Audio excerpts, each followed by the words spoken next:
When Apple released the iPhone X on November 3, it touched off an immediate race among hackers around the world to be the first to fool the company's futuristic new form of authentication.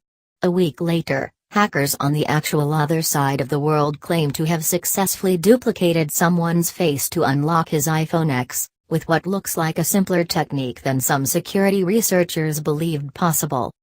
On Friday, Vietnamese security firm BCAV released a blog post and video showing that, by all appearances, they'd cracked Face ID with a composite mask of 3D printed plastic, silicone, makeup, and simple paper cutouts, which in combination tricked an iPhone X into unlocking.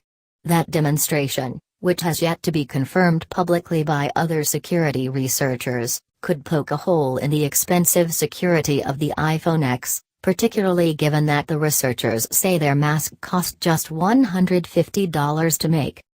But it's also a hacking proof of concept that, for now, shouldn't alarm the average iPhone owner, given the time, effort, and access to someone's face required to recreate it.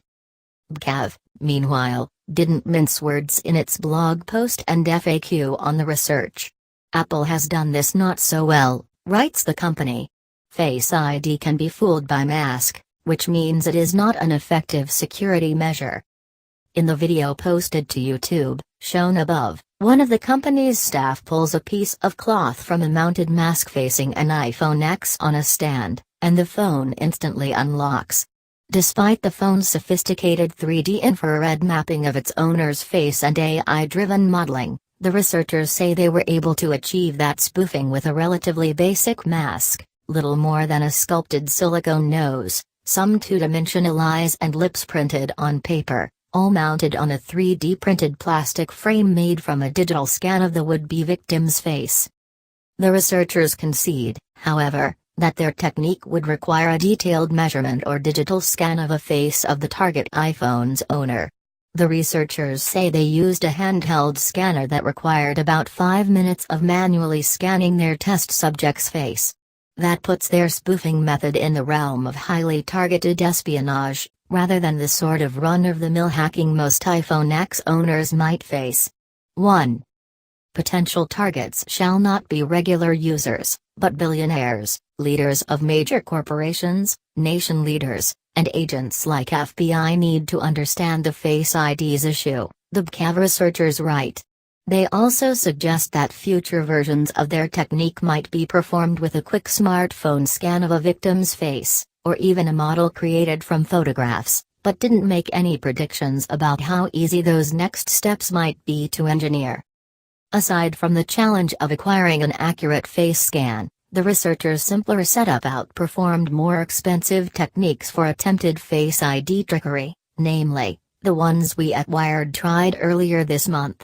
With the help of a special effects artist, and at a cost of thousands of dollars, we created full masks cast from a staffer's face in 5 different materials, ranging from silicone to gelatin to vinyl. Despite details like eye holes designed to allow real eye movement, and thousands of eyebrow hairs inserted into the mask intended to look more like real hair to the iPhone's infrared sensor, none of our masks worked. By contrast, the BCAV researchers say they were able to crack Face ID with a cheap mix of materials, 3D printing rather than face casting, and perhaps most surprisingly, fixed, two-dimensional printed eyes. The researchers haven't yet revealed much about their process, or the testing that led them to that technique, which may prompt some skepticism. But they say that it was based in part on the realization that Face ID's sensors only checked a portion of a face's features, which Wired had previously confirmed in our own testing. The recognition mechanism is not as strict as you think, the BCAV researchers write.